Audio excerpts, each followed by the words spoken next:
வரணும்னு மக்கா ஆசைப்பட்டு இன்பமா ஒடியாந்து என்னோட தேர்வு இன்னைக்கு 34 ஆண்டு செழிப்பா நடக்குது. அந்த ரங்கனை எல்லையிலிருந்து அந்த குழந்தைக்கு மடிப்பிச்சை இல்லை. மடிப்பிச்சை கேட்கணும்.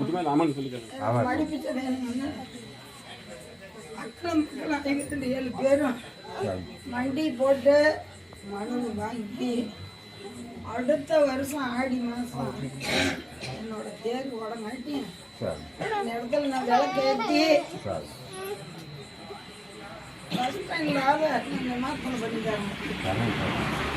உத்தரவு கொடுங்க, உங்கள் அண்ணன் கூட தானே வருவான் அப்படிங்கிற நம்பிக்கையோட 1 2 3 4 5 6 7 9 நாளைக்கு தூங்கி எழுந்திரிச்ச உடனே எச்சப்படாத